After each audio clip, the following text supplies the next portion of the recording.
ماریا اسیبی پہاڑ کے قدموں میں کھڑی تھی۔ گوگو کی آواز آنا بند ہو گئی تھی۔ ماریا نے اسی قسم کی آواز اپنے جہاز پر آدھی رات کو سنی تھی جب امبر اور ناگ غائب ہو گئے تھے۔ ماریا کچھ دیر پتھروں کے پاس کھڑی رہی۔ دن کا وقت تھا۔ ماریا یہ سوچ کر پہاڑ کی طرف آ گئی تھی کہ شاید اسے امبر اور ناگ کا کچھ سراغ مل جائے، کیونکہ سمار اور ابن خلیل نے اسے بتایا تھا کہ شمال کے اسیبی پہاڑوں میں پرانے جادوگر کی ایک ایسی روح رہتی ہے جو لوگوں کو تنگ کرتی ہے اور انہیں راہ چلتے غائب کر دیتی ہے۔ ماریا گھوڑے سے اتر آئی۔ اس نے پیدل چلنا شروع کر دیا۔ اب آسمان پر ایک طرف سے گہرے سیاہ رنگ کے بادل آنا شروع ہو گئے۔ ہوا بھی ٹھنڈی ہو گئی۔ تھوڑی دیر میں آسمان پر بادل چھا گئے اور بجلی چمکنے لگی۔ بجلی کی چمک کے ساتھ بادلوں میں گرج سنائی دینے لگی۔ ماریا نے سوچا کہ یہ بارش کا موسم نہیں ہے، پھر بادل کہاں سے آ گئے؟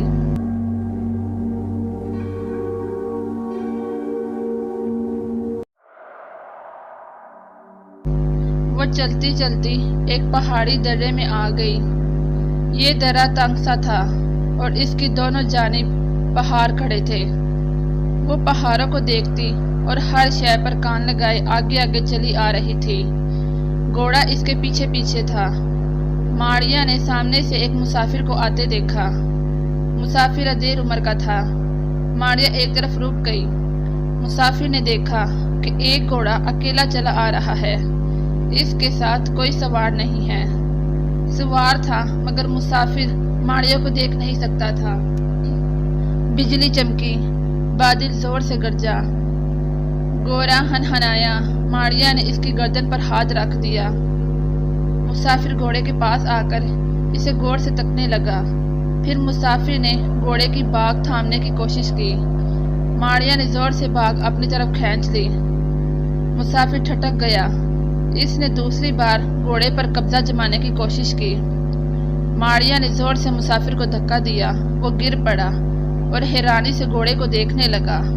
ماریا نے دیکھا کہ مسافر پھر اٹھ کر گھوڑے کی طرف آ رہا ہے۔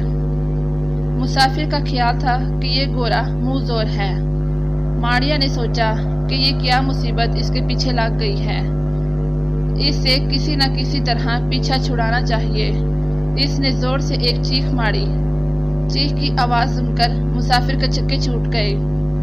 اس نے پہلے ہی سن رکھا تھا کہ ان پہاڑوں میں مڑے ہوئے جادوگروں کی روح رہتی ہے۔ وہ پتھر سا بن کر وہی کھڑا رہا۔ ماریا نے آگے بڑھ کر مسافر کی گردن پر زور سے ایک مکہ مارا۔ مسافر گر پڑا۔ ماریا نے کہا، تم یہاں سے دفع کیوں نہیں ہو جاتے؟ مسافر زمین پر سے اٹھ کھڑا ہوا اور کپڑے جھاڑ کر بولا، کیا تم کسی جادوگر کی بدروح ہو؟ ماریا نے اس سے پیچھا چھڑانے کے لیے کہا، میں جادوگر کی روح ہوں، تم کیا چاہتے ہو؟ مسافر نے کہا، اے روح، مجھے روحوں سے ملاقات کرنے کا بہت شوق ہے۔ میں روحوں کی تلاش میں ہی اس جادوئی پہاڑ پر آیا ہوں۔ یہ میری خوش قسمتی ہے کہ تم سے ملاقات ہو گئی۔ ماریا نے سوچا کہ یہ تو خواہ مخواہ اس کے گلے ہی پڑ گیا۔ پھر اس نے روحوں سے ڈرنے کی بجائے روحوں سے محبت کرنے اور ان سے ملنے کے شوق جذبے کا اظہار کیا ہے۔ ماریا نے غصے سے کہا، بہتر یہی ہے تمہارے لیے کہ یہاں سے 9-2-11 ہو جاؤ، نہیں تو تمہارا روحوں سے ملاقات کرنے کا شوق تمہیں لے ڈوبے گا۔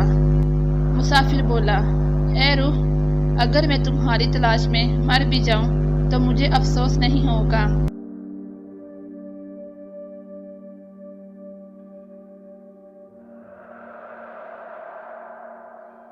تمہیں سامڑی کی قسم ہے، مجھے اپنی صورت دکھا دو، پھر میں ساری عمر تم کو کوئی کام نہیں کہوں گا۔ ماریا نے خیال کیا کہ وہ ایسا تو نہیں کر سکتی کیونکہ وہ غائب ہے اور کسی کو اپنی اصل شکل دکھانا اس کے اختیار میں نہیں ہے۔ اس نے کہا، میں ایسا نہیں کر سکتی مسافر، روح تم نہ دیکھ سکو گے، اس لیے ضد نہ کرو اور یہاں سے بھاگ جاؤ۔ کسی جادوگر کی روح نے تمہیں دیکھ لیا تو تمہیں اسی جگہ بسم کر دیں گے۔ مسافر نے کہا، اچھا پھر مجھ پر ایک مہربانی کرو، بولو کیا چاہتے ہو؟ مسافر بولا، پھر تم ایسا کرو کہ مجھے یہاں سے اٹھا کر میرے وطن اراگوس پہنچا دو، مگر اس طرح کہ میں ہوا میں تیرتا ہوا اپنے گھر کی چھت پر اتروں۔ ماریا یہ بھی نہیں کر سکتی تھی۔ اس نے کہا، سنو، اگر تم نے پھر بھی زبان سے ایسی باتیں نکالی تو میں تمہیں زندہ درگور کر دوں گی۔ ہاں، تمہارے لیے ایک کام کر سکتی ہوں، کیونکہ تم میرے شہر کے رہنے والے ہو اور تم نے مجھ سے خوف نہیں کھایا۔ جلدی بتاؤ ایرو، ماریا بولی، میں تمہیں یہ گھوڑا دے سکتی ہوں، اس گھوڑے پر بیٹھ کر تم یہاں سے دفع ہو جاؤ۔ مسافر نے کہا، تمہارا شکریہ ایرو۔ ماریا نے اسے گھوڑا دے دیا۔ وہ گھوڑا لے کر وہاں سے چلا گیا۔ اب ماریا پھر پہاڑوں کے بیچ والے درے میں اکیلی رہ گئی تھی۔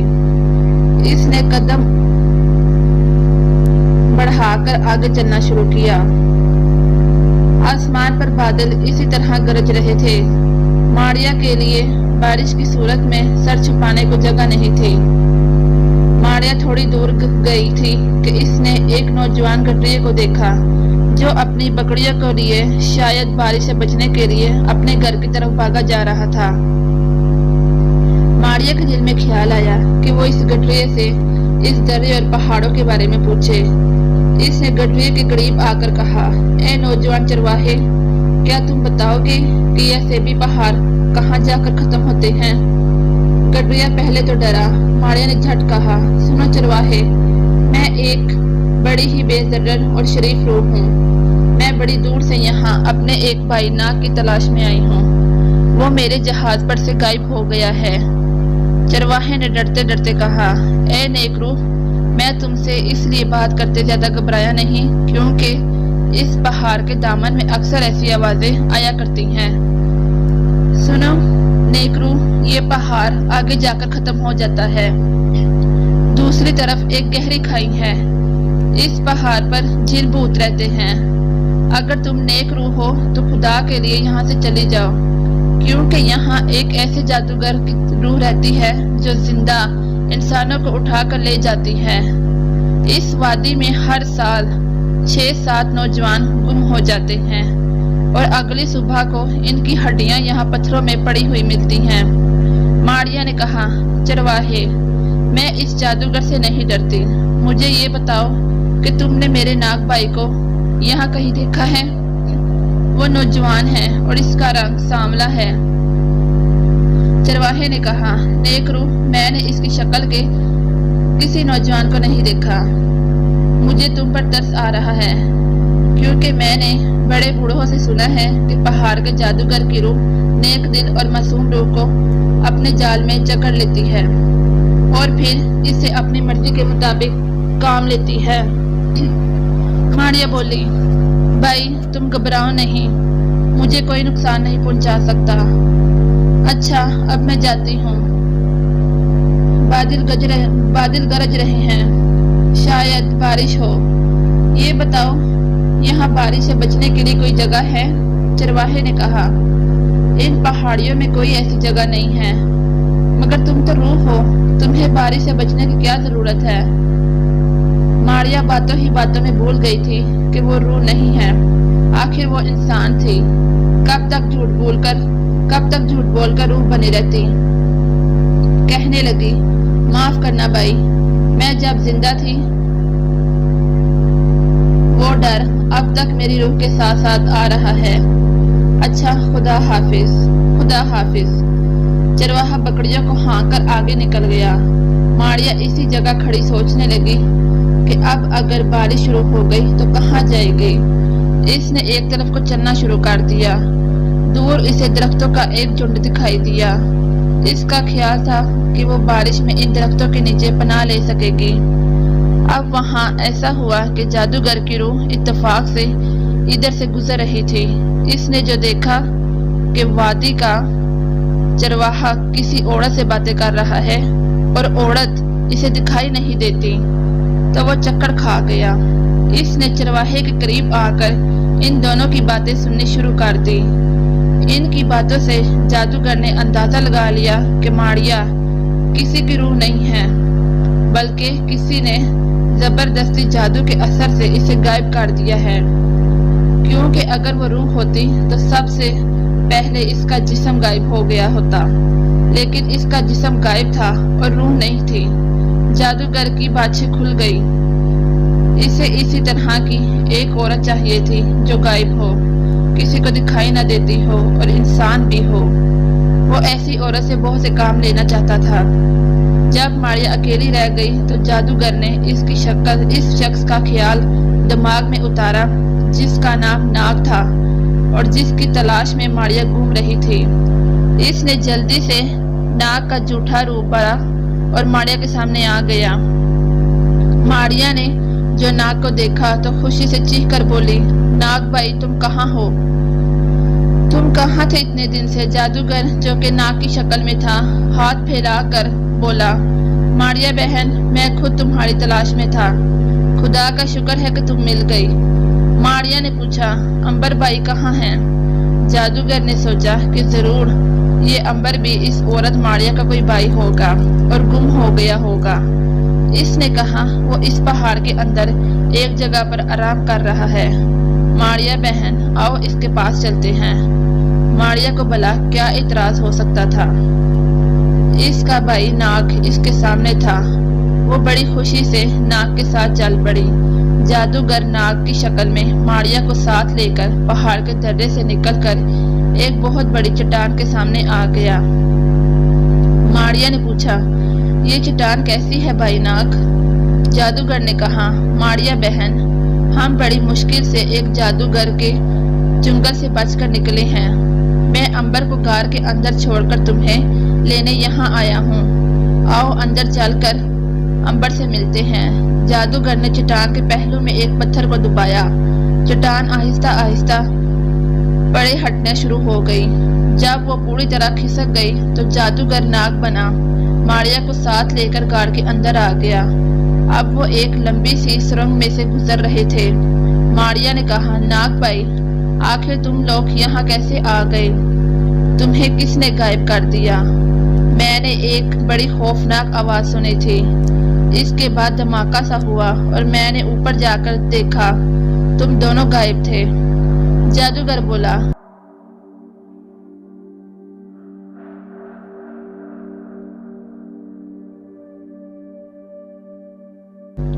بس ماریا بہن ہماری قسمت اچھی تھی کہ بچ گئے، نہیں تو اس پہاڑ کے جادوگر کالار نے تو ہمیں ختم ہی کر کے رکھ دیا تھا۔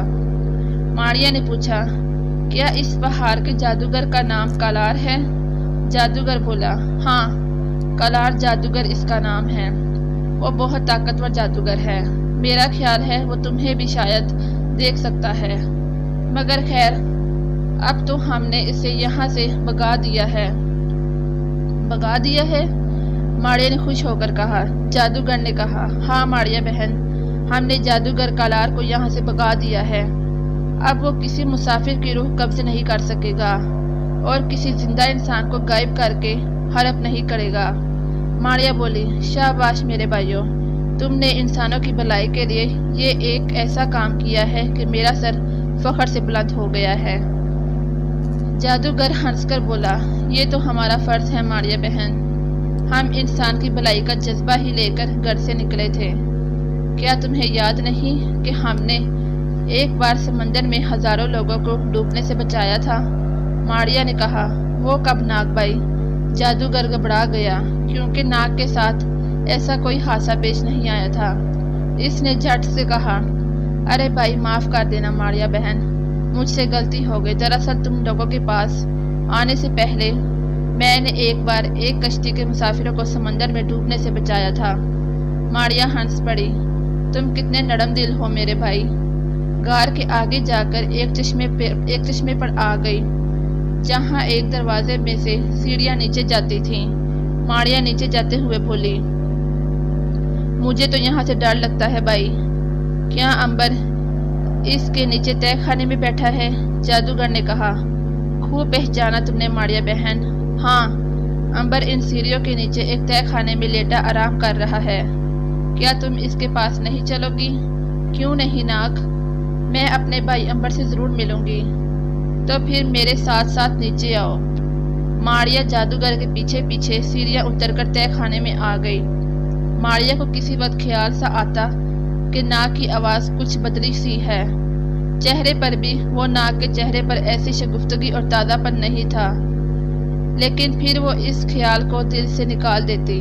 اس نے سیڑھیاں اترتے ہوئے پوچھا، ناگ بھائی تم آج اداس کیوں ہو؟ تمہارے چہرے پر وہ پہلے جیسی تازگی نہیں ہے۔ جادوگر نے کہا، ایسی کوئی بات نہیں ہے، اصل میں اور امبر 2 راتوں سے نہیں سوئے، اس لیے میں پریشان اور تھکا ہوا ہوں۔ ماریا خاموش ہو گئی۔ اب وہ نیچے تہہ خانے کے سرد اندھیرے میں کھڑی تھی۔ سامنے لوہے کا ایک دروازہ تھا، اس کی دوسری طرف اندھیرا پھیلا ہوا تھا۔ ماریا نے پوچھا، امبر کہاں ہے ناگ بھائی؟ جادوگر نے کہا، اس دروازے کی پرلی جانب سو رہا ہے، آؤ اندر چل کر اس سے ملاقات کرتے ہیں، چلو۔ جادوگر نے لوہے کے جنگلے کا تالا کھولا اور بولا، آؤ ماریا بہن۔ ماریا اس کے ساتھ ہی لوہے کے دروازے میں سے گزر کر ساتھ والے کمرے میں داخل ہو گئی۔ دوسری طرف ایک ایسی کوٹری تھی جس کی چھت بہت ہی نیچے تھی، زمین پر گھاس بچھی تھی اور دیواروں سے ٹھنڈک اور رسیل ٹپک رہی تھی۔ ماریا نے کہا، ناگ بھائی امبر کہاں ہے؟ ذرا آواز دینا۔ ماریا کے پیچھے سے کسی نے جواب نہ دیا۔ اس نے حیران ہو کر پلٹ کر دیکھا مگر وہاں کوئی بھی نہیں تھا۔ ماریا بڑی حیران ہوئی کہ ناگ کہاں چلا گیا، ابھی تو وہ اس کے پیچھے کھڑا تھا۔ اس نے زور سے آواز دی، ناگ بھائی، ناگ بھائی۔ خناق سے ماریا کے پیچھے لوہے کا دروازہ اپنے آپ بند ہو گیا اور پھر جادوگر کا قہقہ سنائی دیا، ہا ہا ہا ماریا، میں ناگ نہیں ہوں بلکہ اس پہاڑ میں رہنے والے جادوگر کی بدروح ہوں۔ اب تم میری قید میں ہو اور میرے حکم کے بغیر یہاں سے نہیں نکل سکتی۔ یہ سن کر ماریا پر تو سکتہ طاری ہو گیا۔ اس کے ساتھ زبردست دھوکہ ہوا تھا۔ اس نے لپک کر لوہے کے جنگلے کو پکڑ کر ہلایا مگر جنگلہ اس قدر مضبوط تھا کہ ماریا اسے ذرا سا بھی ہلا نہ سکی۔ ماریا نے چیخ کر کہا، بدبخت جادوگر کی روح، غور سے سنو، اگر تم نے مجھے آزاد نہ کیا تو امبر اور ناگ آ کر تجھے برباد کر دیں گے۔ جادوگر کی آواز آئی، اب امبر اور ناگ کو بھول جا، وہ پہلے ہی میری قید میں ہیں۔ وہ ایک ایسے سرد خانے میں بند ہیں جہاں سے اگر وہ ساری زندگی بھی کوشش کرتے رہیں تو باہر نہیں نکل سکتے۔ ماریا نے کہا، آخر تو نے مجھے کس لیے قید کیا ہے؟ میں نے تمہیں کوئی نقصان نہیں پہنچایا۔ جادوگر نے کہا، مجھے تم سے ایک ایسا کام لینا ہے جو صرف تم ہی کر سکتی ہو۔ میں ایک مدت سے ایسی عورت کی تلاش میں تھا جس پر سامری کا جادو چلا ہو اور جو غائب ہو۔ اب میں کامیاب ہو گیا ہوں۔ ماریا نے کہا، اچھا، اگر تم نے مجھے قید کر لیا ہے تو بے شک قید کر لو، مگر یہ بتاؤ کہ تم نے امبر اور ناگ کو کیوں پکڑ رکھا ہے؟ انہوں نے تمہارا کیا بگاڑا ہے؟ ان سے تمہیں کون سا کام لینا ہے؟ جادوگر نے کہا، امبر کے پاس ایک ایسی طاقت ہے کہ وہ مر نہیں سکتا، موت کا وار اس پر اثر نہیں کر سکتا۔ ناگ ایک ایسا سانپ ہے جو 500 برس تک زندہ رہا ہے۔ میں ان دونوں کے خون سے ایک ایسی دوائی بنا کر پیوں گا جو مجھے پھر سے زندہ کر دے گی اور میں کبھی نہیں مر سکوں گا۔ ماریا نے کہا، لیکن امبر کے جسم میں تو خون بالکل نہیں ہے، اس کا خون تم کہاں سے حاصل کرو گے؟ جادوگر کی آواز آئی، میں امبر کا خون نہیں لوں گا بلکہ اسے بے ہوش کر کر اس کی کھوپڑی میں سے مغز نکال کر کھا جاؤں گا۔ اس کے بعد کھوپڑی پھر سے سی دوں گا۔ اس کے بعد امبر زندہ تو رہے گا مگر نہ تو وہ کسی کو پہچان سکے گا اور نہ ہی کسی سے بات چیت کر سکے گا، وہ گونگا بہرا اور نیم پاگل ہو جائے گا۔ ماریا نے کہا، یہ ظلم ہے، اس ظلم کا تم سے بدلہ لیا جائے گا۔ ہا ہا ہا، ابھی تک مجھ سے بدلہ لینے والا اس دنیا میں کوئی پیدا ہی نہیں ہوا۔ ماریا نے کہا، جادوگر کالار، اب بھی اپنے ناپاک ارادوں سے باز آ جا، ابھی بھی وقت ہے، پھر بعد میں تمہیں پچھتانا پڑے گا۔ جادوگر نے زور سے ایک کہکا لگایا اور وہاں سے چلا گیا۔ اس کے جانے کا ماریا کو اس طرح سے علم ہوا کہ اس نے 2-3 بار جادوگر کو آوازیں دی مگر کوئی جواب نہ آیا۔ اب وہ تہہ خانے میں اکیلی رہ گئی تھی۔ تہہ خانے میں اندھیرا اور سردی تھی۔ وہ سوکھی گھاس پر بیٹھ گئی۔ قریب ہی بیر کی 2 کھالیں پڑی تھیں۔ اس نے ایک کھال اوپر لے لی اور دوسری نیچے بچھا لی۔ وہ دیوار کے ساتھ ٹیک لگا کر بیٹھ گئی اور سوچنے لگی کہ یہاں سے کیسے چھٹکارا ملے۔ اسے امبر اور ناگ کا خیال بھی آ رہا تھا۔ ایک طرح سے وہ مطمئن تھی کہ امبر اور ناگ کا اسے پتہ چل گیا ہے اور وہ بھی اس پہاڑ کے غار میں قید ہیں، مگر وہ بے چین تھی کہ کسی طرح اڑ کر ان کے پاس چلی جائے، یا کم سے کم انہیں یہی معلوم ہو جائے کہ وہ بھی ان کے ساتھ ہی غار کے ایک تہہ خانے میں قید کر دی گئی ہے۔ اب ذرا امبر اور ناگ کا حال بھی معلوم کریں۔ جہاز پر امبر اور ناگ بڑے سکون سے سو رہے تھے کہ جادوگر کی روح کالار نے ان کو جادو کے زور سے غائب کر دیا۔ جب ان کی آنکھیں کھلی تو انہوں نے اپنے آپ کو اسیبی پہاڑ کے غار کے نیچے ایک تہہ خانے میں پایا۔ امبر ایک الگ تہہ خانے میں تھا اور ناگ دوسرے تہہ خانے میں تھا۔ امبر نے آنکھیں کھول کر دیکھا، اس کے چاروں طرف سلاخ دار پنجرے کی دیواریں تھیں اور اوپر چھت پتھر کی تھی۔ وہ اٹھ کر بیٹھ گیا۔ وہ سمجھ گیا کہ اسے کسی جادوگر نے جادو کے زور سے غائب کر یہاں قید کر لیا ہے۔ دوسری طرف ناگ نے بھی جب آنکھیں کھولی تو اس نے دیکھا کہ وہ کسی غار کے تہہ خانے میں ایک ایسے لوہے کے پنجرے میں قید ہے جس کی چھت پتھر کی ہے۔ اس نے اٹھ کر سلاخوں کو ہاتھوں سے ہلایا۔ سلاخیں اس قدر مضبوطی سے پتھروں میں گڑی ہوئی تھیں کہ ان کی ہلانے جلانے کا سوال ہی پیدا نہیں ہوتا تھا۔ اس نے امبر کو آواز دی، امبر بھائی، کیا تم میری آواز سن رہے ہو؟ اسے کوئی جواب نہ ملا۔ امبر تک اس کی آواز نہیں پہنچ سکتی تھی کیونکہ امبر وہاں سے ایک منزل بھی نیچے پنجرے میں بند تھا۔ دوسری جانب امبر نے بھی ناگ کو آواز دے کر معلوم کرنا چاہا کہ وہ کہاں قید ہے، مگر ناگ تک اس کی آواز نہیں پہنچ سکتی تھی۔ وہ بھی امبر کی طرح صبر شکر کر کے بیٹھ گیا۔ ماریا بھی اوپر والی منزل کے ایک پنجرے میں بلبل کی طرح بند تھی۔ جادوگر کالار کی روح ساری غار میں چل پھر کر ان کا تماشا دیکھ رہی تھی۔ اس نے اسی وقت کالی دوا تیار کرنے کی تیاریاں شروع کر دی تھی۔ اس کے لیے اسے ناگ کا خون اور امبر کا دماغ چاہیے تھا، لیکن سب سے پہلے اسے اراگوس کے بادشاہ کے اکلوتے بچے شہزادے کی آنکھیں چاہیے تھی۔ ان آنکھوں کو دوائی میں ڈالنے کے بعد وہ اڑک تیار کر کے اسے پی سکتا تھا۔ اس کام کے لیے اس نے ماریا کو اغوا کیا تھا کیونکہ شہزادہ ایک ایسے کہن کے قبضے میں تھا جس نے اپنے کالے علم کے زور سے اس کے ارد گرد ایک ہوا کی دیوار بنا دی تھی۔ اس دیوار کو کوئی جادوگر یا جادوگر کی روح پار نہیں کر سکتی تھی۔ یہ کام صرف ایک ایسی عورت ہی کر سکتی تھی جو انسان بھی ہو، عورت بھی ہو اور غائب بھی ہو۔ یہ تینوں باتیں ماریا میں موجود تھی۔ جادوگر نے اس لیے ماریا کو بھی اغوا کر لیا تھا۔ اب سب سے مشکل کام یہ تھا کہ ماریا کو کس طرح سے اس موہ پر راضی کیا جائے اور روانہ کیا جائے، کیونکہ ہو سکتا تھا کہ وہ وہاں سے بھاگ جائے۔ جادوگر کالار کی بد روح اس پر کڑی نظر رکھے ہوئے تھی۔ اس کام کو پوری مکاری سے انجام تک پہنچانے کے لیے جادوگر نے ایک سازش سوچی۔ وہ سیدھا نچلی غار میں ماریا کے پاس گیا اور بولا، ماریا، اگر تم میرا ایک کام کر دو تو میں تم سے سامنے کی قسم کھا کر وعدہ کرتا ہوں کہ تمہیں چھوڑ دوں گا اور تمہارے دونوں بھائیوں کو بھی چھوڑ دوں گا۔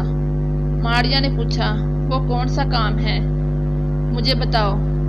جادوگر نے کہا، کام یہ ہے کہ تمہیں بادشاہ اراگوس کے محل میں جا کر سب سے چھوٹے شہزادے کی آنکھیں نکال کر لانی ہوں گی۔ ماریا تڑپ اٹھی، یہ تم کیا کہہ رہی ہو؟ میں یہ ظلم نہیں کر سکتی۔ میں انسان ہوں، کوئی حیوان نہیں ہوں۔ میں یہ کام کبھی نہیں کروں گی۔ جادوگر نے کہکا لگا کر کہا، ٹھیک ہے، پھر میں تمہیں اور تمہارے بھائیوں کو کبھی آزاد نہیں کروں گا۔ تم کو اپنی سرد خانوں میں سسک سسک کر مر جانا ہوگا۔ اگر امبر نہ مرتا تو نہ مرے، مگر تم اور ناگ ایک نہ ایک روز ضرور مر جاؤ گے۔ ماریا نے کہا، ہم یہاں سے بھاگنے کی کوشش کریں گے اور ضرور بھاگ جائیں گے۔ جادوگر ہنس کر بولا، بد نصیب عورت، اس خیال کو دل سے نکال دو، یہاں سے تم کبھی نہیں نکل سکتی۔ اس آسیبی پہاڑ کے چاروں طرف جنوں اور بھوتوں کا پہرا ہے، اس سے باہر نکلنے کا سوچنا بھی نہ۔ ایک بار پھر سوچ لو، اگر تم نے میرا یہ کام کر دیا تو میں نہ صرف تمہیں بلکہ تمہارے دونوں بھائیوں کو بھی آزاد کر دوں گا۔ ماریا نے سوچا کہ اس کے آگے ہاں کر دینے میں کیا حرج ہے، میں یہاں سے ایک بار نکل تو جاؤں گی، اس کے بعد امبر اور ناگ کو اپنی کوشش سے آزاد کروا دوں گی۔ اس نے جھٹ جادوگر سے کہا، مجھے یہ شرط منظور ہے، میں شہزادے کی آنکھیں نکال کر لانے کے لیے تیار ہوں۔ جادوگر خوش ہو کر بولا، شاباش، تم بہت عقل مند عورت ہو، تم نے بڑا صحیح فیصلہ کیا ہے، میں تمہیں تمہارے اس فیصلے پر مبارکباد دیتا ہوں۔ بولو، تم یہاں سے کب نکلنے پر تیار ہو؟ ماریا نے کہا، میں ابھی اسی وقت جانے کو تیار ہوں۔ جادوگر کی روح بولی، نہیں، ابھی تم یہاں سے نہ جاؤ، صبح ہو جانے دو، میں صبح اندھیرے میں تمہیں یہاں سے لے کر بادشاہ کے محل میں لے چلوں گا۔ میں محل کے باہر کھڑا ہوں گا، تم اندر جا کر سوئے ہوئے شہزادے کے پاس جا کر چاقو سے اس کی آنکھیں نکال کر لے آنا۔ ماریا نے کہا، ایسا ہی کروں گی۔ جادوگر نے کہا، لیکن ایک بات یاد رکھو، اگر تم نے میرے ساتھ دھوکہ کرنے کی کوشش کی تو میں آتے ہی سب سے پہلا کام یہ کروں گا کہ تمہارے بھائی ناگ کو قتل کر دوں گا۔ دھمکی بڑی خوفناک تھی، لیکن ماریا دل میں فیصلہ کر چکی تھی کہ وہ یہاں سے باہر بھی چلی جائے گی اور جادوگر کو شہزادے کی آنکھیں بھی لا کر نہیں دے گی، اور اسے ہلاک کر کر غار میں سے امبر اور ناگ کو آزاد کرنے کی پوری کوشش بھی کرے گی۔ اس سازش کا امبر اور ناگ کو کچھ علم نہیں تھا۔ وہ رات کو اپنی کوٹریوں میں حیرانی سے بیٹھے تھے، یہ ان کے ساتھ کیا ہو گیا۔ دوسری جانب جادوگر نے ماریا کو ساتھ لیا اور غار سے باہر آ گیا۔ باہر آ کر اس نے ماریا کو بھی ایک گھوڑے پر سوار کیا، ایک گھوڑے پر خود سوار ہو گیا۔ ماریا نے گھوڑے کی باگ اپنے ہاتھ میں پکڑی ہوئی اور بادشاہ کے محل میں روانہ ہو گئی۔ ابھی رات کافی باقی تھی، ہر طرف اندھیرا پھیلا ہوا تھا۔ سفر ایک رات اور ایک دن کا تھا۔ جادوگر اس حساب سے چلا کہ وہ جب بادشاہ کے محل کے باہر پہنچے تو اس وقت رات آدھی گزر رہی ہو۔ ماریا اس سے پہلے کبھی ایسی مصیبت میں نہیں پھنسی تھی۔ وہ کالا جادوگر کی روح کے ساتھ گھوڑے پر سوار اراگوس شہر کی طرف چلی جا رہی تھی۔ جادوگر کی بدروح بڑی اذیت میں پھنسی تھی۔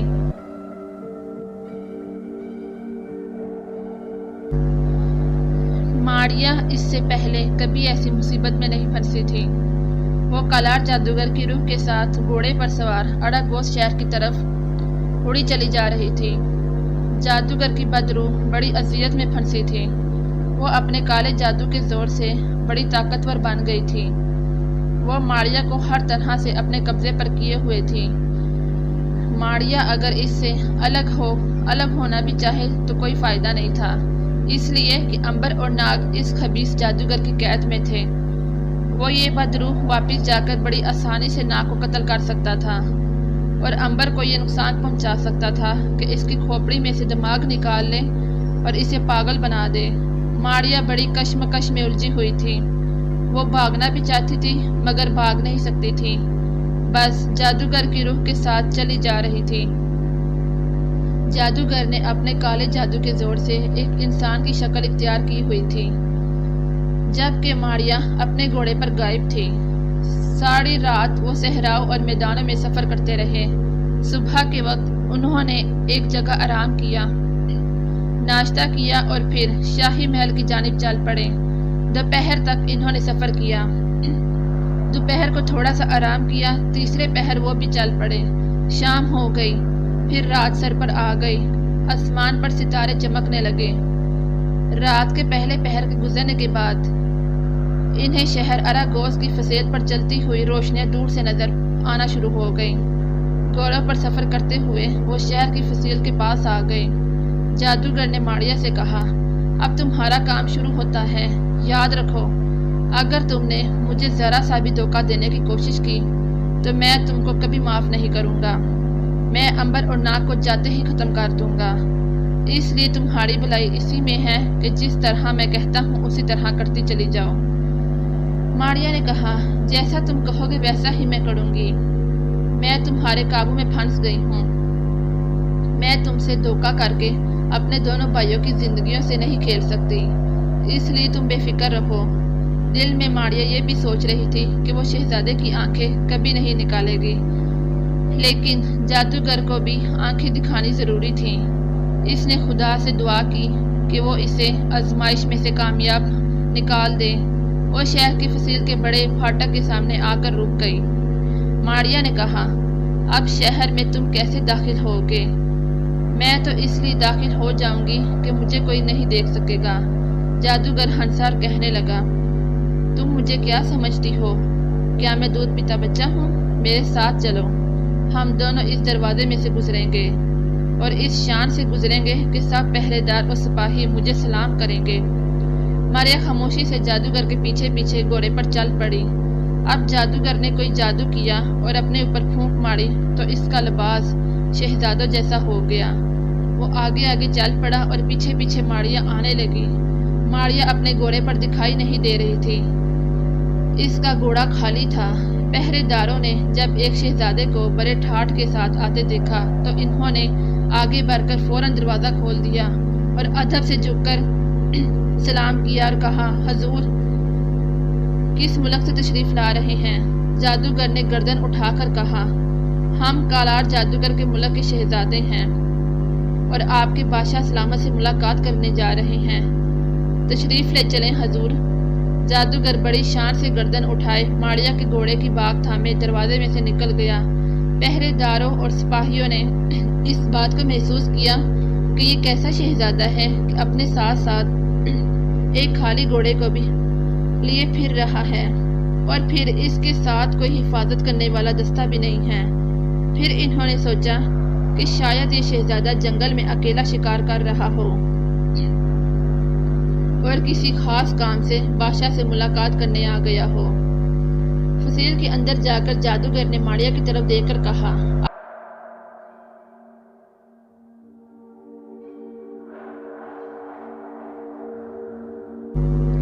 اب ہم محل کی طرف جا رہے ہیں، میں تمہارے ساتھ ہی شاہی محل میں جاؤں گا اور اپنے آپ کو کالا جار کا شہزادہ کہہ کر مخاطب کروں گا۔ تمہارا کام یہ ہے کہ تمہیں کسی نہ کسی طرح ملکہ کے سونے کے کمرے میں پہنچ کر شہزادے کی آنکھیں نکالنی ہوگی۔ کیا تم سمجھ گئی ہو نا؟ ماریہ نے کہا، ہاں میں سمجھ گئی ہوں۔ ماریہ اس جادوگر کی مکاری پر بڑی حیران ہو رہی تھی کہ کس طرح کمبخت نے ہوشیاری سے مجھے اپنے قبضے میں کر لیا ہے اور اس سے ایک بیانہ کام لینے والا ہے۔ اگرچہ ماریہ نے اس بیانہ کام کو نہ کرنے کا فیصلہ کر لیا تھا، پھر بھی وہ بڑی پریشان تھی۔ محل اب سامنے تھا، محل کے اندر کہیں کہیں شمع دانوں کی روشنیاں ہو رہی تھیں۔ جادوگر شاہی محل کے خاص دروازے کی طرف آ گیا۔ دروازے پر بڑا زبردست پہرا تھا، حبشی سپاہی ننگی تلواریں لیے پہرا دے رہے تھے۔ جادوگر نے ماریہ سے کہا، خبردار زبان سے ایک لفظ نہ نکالنا، بس جو میں کہوں وہی کرنا، جو کچھ میں کہوں اسے سنتی جانا اور سمجھتی جانا، سمجھ گئی ہو نا؟ ماریہ نے اداس ہو کر کہا، ہاں سمجھ گئی ہوں۔ شاہی محل کے دروازے پر گھوڑے سے اترتے ہوئے جادوگر شہزادے کے لباس میں بڑی شان سے چلتا ہوا پہرے داروں کے پاس آ گیا۔ پہرے داروں نے جب ایک شہزادے کو شاہی لباس میں وہاں آتے دیکھا تو وہ اب سے اٹھ کر کھڑے ہو گئے اور حیران بھی ہوئے کہ آدھی رات کو یہ کون شہزادہ کہاں سے آ گیا۔ ان کے قریب جا کر جادوگر نے بڑی رعب اور دبدبے سے کہا، سنو، میں کالا جار ملک کا ولی عہد شہزادہ ہوں، میں اس شہر کے قریب شکار کھیل رہا تھا، راستہ بھول گیا، بادشاہ اراگوس میرا دوست ہے، اس کا محل قریب دیکھ کر آ گیا ہوں، شاہی محل میں خبر کر دو کہ شہزادہ کالا جار آ رہا ہے۔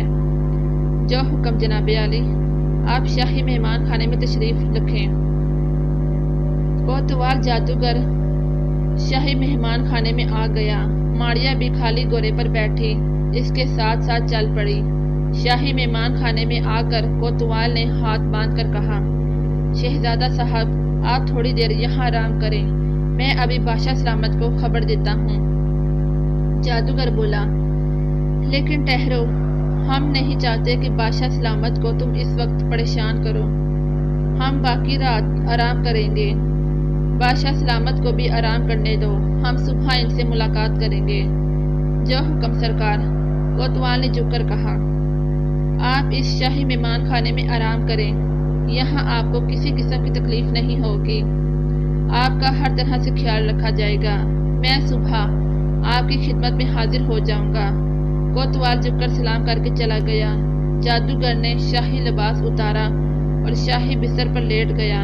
اس نے ماریہ سے کہا، تم بھی یہیں کسی جگہ پر سو جاؤ، صبح تم سے بات ہوگی۔ ماریہ نے کہا، بہت اچھا۔ ماریہ بھی ایک کونے میں ریشمی نرم قالین پر لیٹ گئی۔ تھوڑی دیر بعد جادوگر خراٹے لینے لگا۔ ماریہ کے دل میں خیال آیا کہ وہ سوتے میں جادوگر کو ہلاک کر دے گی، مگر اس کا کوئی فائدہ نہیں تھا۔ وہ جادوگر کو جاگتے میں ہلاک کر سکتی تھی، لیکن ایسا کرنے سے الٹا اسے نقصان ہونے کا ڈر تھا۔ پہلی بات تو یہ تھی کہ وہ جادوگر کو ہلاک نہیں کر سکتی تھی، کیونکہ وہ ایک روح ہے، بد روح تھا، انسان نہیں تھا۔ دوسری بات یہ، جادوگر کی روح کے مر جانے سے اسیبی پہاڑ کے سارے غار بگ سے اڑ جائیں گے یا انہیں آگ لگ جائے گی۔ بہتر یہی ہے کہ وہ جادوگر کے ساتھ ساتھ رہے۔ اس کے کہنے پر سوائے شہزادے کی آنکھیں نکالنے کے ہر بات پر عمل کرے اور وقت کا انتظار کرے۔ چنانچہ وہ بھی اس قسم کے خیالات سوچتی سوچتی سو گئی۔ آدھی رات گزر چکی تھی، وہ سارے سفر کی بے حد تھکی ہوئی تھی۔ وہ گھوڑے بیچ کر سو گئی۔ اب اسے ہوش آیا تو دن نکل آیا تھا۔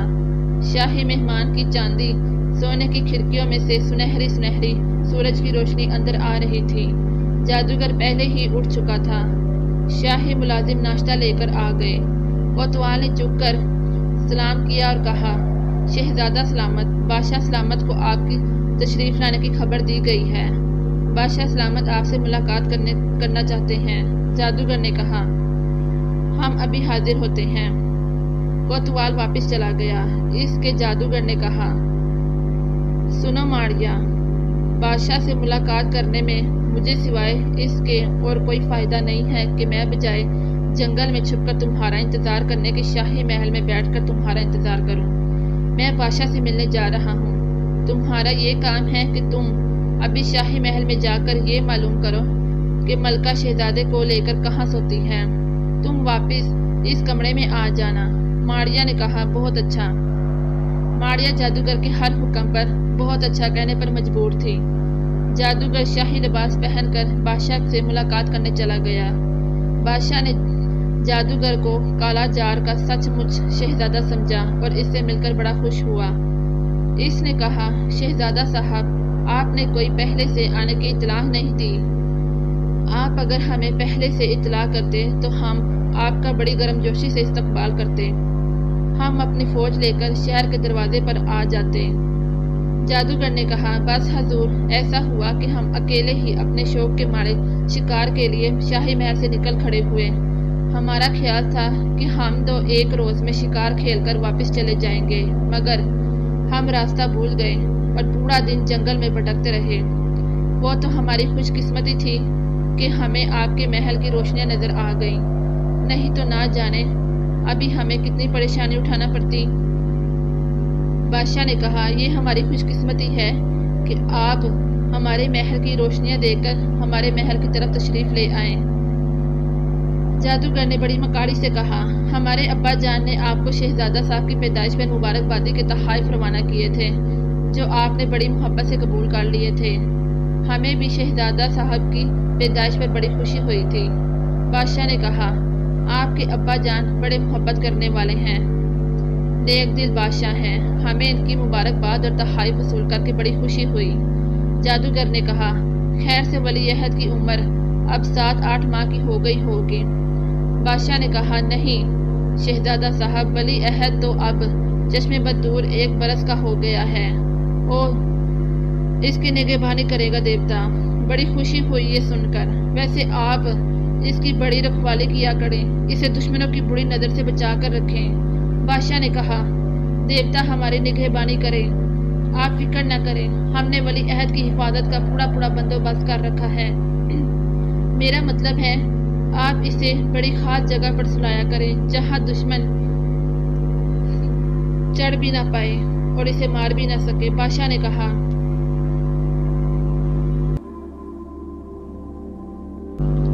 میرا مطلب ہے آپ اسے بڑی خاص جگہ پر سلایا کریں جہاں دشمن چڑیاں بھی پڑ نہ مار سکے۔ بادشاہ نے کہا، وہ ولی عہد خیر سے میرے محل کی دوسری منزل کے آخری کمرے میں اپنی ماں کے پاس ہوتا ہے اور اسے ایک پل کے لیے بھی وہاں سے باہر نہیں نکالا جاتا اور نہ اس کمرے میں کسی شخص کو جانے کی اجازت ہے۔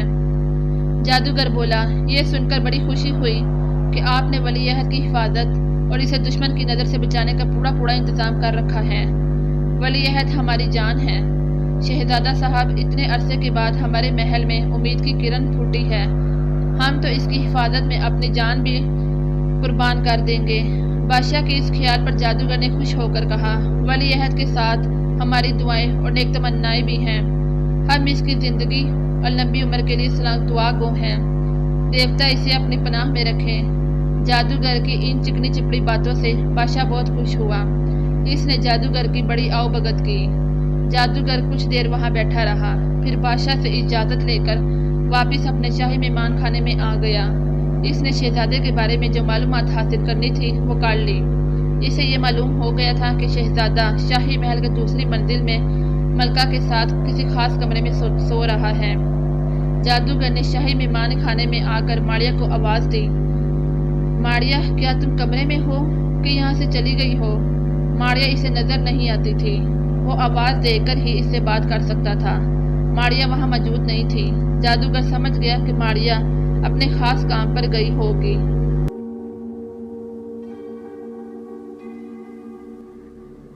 وہ بستر پر لیٹ کر شہزادے کی آنکھیں نکال کر واپس لے جانے اور جادو کا عرق تیار کرنے کے خیال سے بڑا خوش ہو رہا تھا۔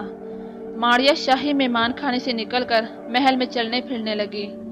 یہ محل بھی اس قسم کا محل تھا جس قسم کے محل اس نے پہلے بھی دیکھے تھے۔ وہ محل کی پہلی منزل میں ادھر ادھر گھومنے لگی۔ اس نے شاہی دربار بھی دیکھا اور امیروں وزیروں کو ستونوں کے پاس فوارے کے قریب باتیں کرتے بھی دیکھا۔ کمروں میں غلام اور کنیزیں صفائی وغیرہ کرنے میں لگی ہوئی تھی۔ ماریہ کو اس قسم کمرے کی تلاش تھی جہاں ملکہ اپنے ولی عہد شہزادے کو لے کر سوتی تھی۔ محل کی پہلی منزل میں اسے کوئی ایسا کمرہ دکھائی نہیں دیا جہاں ملکہ ولی عہد کے ساتھ لیٹی یا بیٹھی ہو۔ وہ ایک شاندار سیڑھیاں چڑھ کر اوپر دوسری منزل میں آ گئی۔ ان سیڑھیوں پر ریشمی قالین بچھے تھے۔ دوسری منزل میں بھی پہلی منزل کی طرح بڑی شاندار خوبصورت قالین بچھے ہوئے تھے۔ ماریہ کئی کمروں میں چپکے خاموشی سے گھومی لیکن اسے ملکہ اور شہزادہ کہیں نہیں ملا۔ آخر اس نے ایک کنیز کو دیکھا کہ سونے کے تشت میں کچھ پھل رکھ کر لے جا رہی تھی۔ ماریہ نے سوچا کہ یہ کنیز ضرور ملکہ کے کمرے میں جا رہی ہوگی۔ وہ اس کے پیچھے پیچھے چلنے لگی۔ کنیز ایک غلام گردش میں سے گزر کر ایک کمرے کا عالیشان سرخ مخملی پردہ ہٹا کر اندر داخل ہو گئی۔ یہاں آگے چاندی کے ایک بند دروازے کے باہر دو ہٹی کٹی حبشی عورتیں ننگی تلوار لیے پہرا دے رہی تھیں۔ کنیز کو دیکھ کر حبشی عورتوں نے دروازہ آدھا کھول دیا۔ کنیز اندر داخل ہوئی تو ماریہ بھی جلدی سے اس کے ساتھ ہی داخل ہو گئی۔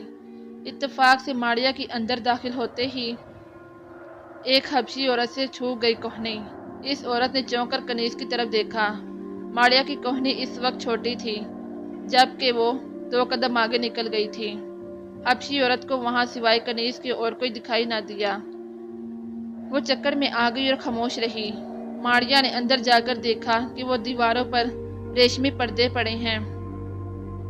چھت سے ایک چاندی کا فانوس لٹک رہا ہے۔ درمیان میں سونے کے پاؤں والا ایک عالیشان پلنگ بچھا ہوا ہے جس پر ملکہ اپنے خوبصورت ولی شہزادے کو ساتھ لے کر لیٹی ہوئی تھی۔ ماریہ نے قریب جا کر دیکھا۔ شہزادے کی آنکھیں نیلی تھیں اور وہ بڑا خوبصورت لگ رہا تھا۔ ماریا نے سوچا کہ اگر اس کی جگہ کوئی دوسرا ہوتا تو وہ ضرور اس کی آنکھیں نکال لیتی، اور یہ کس قدر ظلم کی بات ہوتی۔ اسے شہزادے پر بڑا ترس بھی آیا اور اس پر پیار بھی آیا۔ وہ پہلے بھی شہزادے کے ساتھ ظلم کرنے اور اس کی آنکھیں نکالنے پر تیار نہیں تھی۔ شہزادے کی بھولی بھالی صورت اور نیلی آنکھیں دیکھ کر اس نے فیصلہ کر لیا کہ وہ جادوگر کو شکست دے کر رہے گی، تاکہ وہ پھر کبھی کسی دوسرے شخص سے شہزادے سے ظلم نہ کروا سکے۔ اب ماریا کے دماغ میں ایک ترکیب تھی۔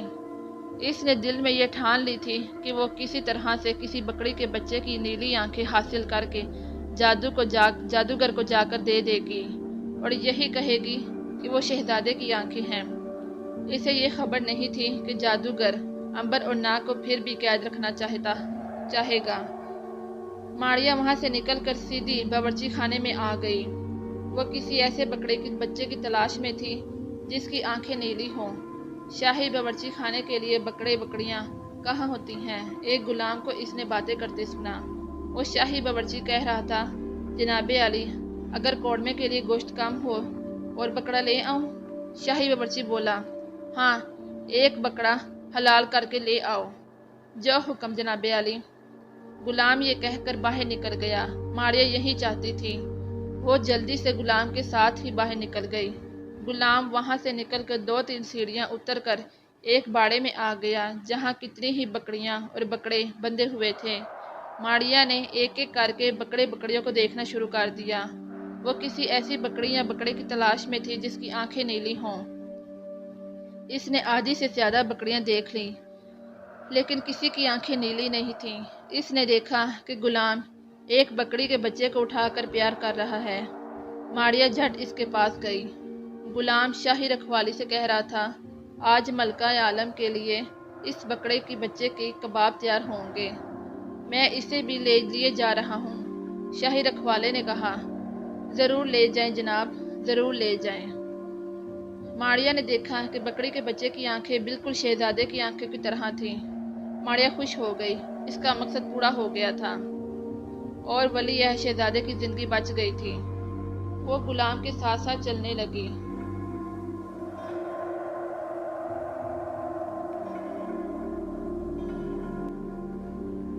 اب وہ چاہتی تھی کہ جہاں جا کر غلام عباس اس بکری کے بچے کو حلال کرے گا وہ اس کی آنکھیں نکال لے گی۔ ماریا کو اس کام سے بھی نفرت تھی کہ وہ کسی مردہ بکری کے بچے کی آنکھیں نکالے، مگر یہ مجبوری تھی۔ غلام بکری کے بچے کو لے کر اس کمرے میں آ گیا جہاں بکریوں وغیرہ کو حلال کیا جاتا تھا۔ یہاں ہر طرف بکریوں اور غلاموں کا شور سا مچا ہوا تھا۔ ماریا ایک طرف جا کر کھڑی ہو گئی۔ غلام بکری کے بچے کو ایک شاہی قصاب کے پاس لے گیا۔ اس نے جا کر کہا، آج ملکہ عالم کے لیے اس بکری کے بچے کے کباب بنیں گے، اس سب سے پہلے اسے حلال کرو۔ لاؤ بھائی، یہ کام تو میں سب سے پہلے کروں گا۔ غلام نے بکری کا بچہ شاہی قصاب کے حوالے کیا۔ شاہی قصاب نے بکری کے بچے کو حلال کر دیا۔ اس کی گردن کٹ کر زمین پر جا گری۔ ماریا نے جیب سے پہلے ہی خنجر نکال رکھا تھا۔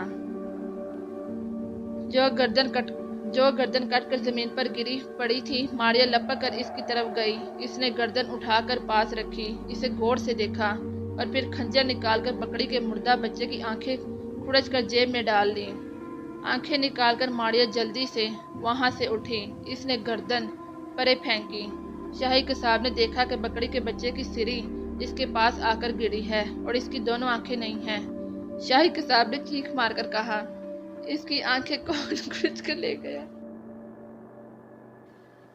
اسے غور سے دیکھا اور پھر خنجر نکال کر بکری کے مردہ بچے کی آنکھیں کھرچ کر جیب میں ڈال لی۔ آنکھیں نکال کر ماریا جلدی سے وہاں سے اٹھی۔ اس نے گردن پڑے پھینکی۔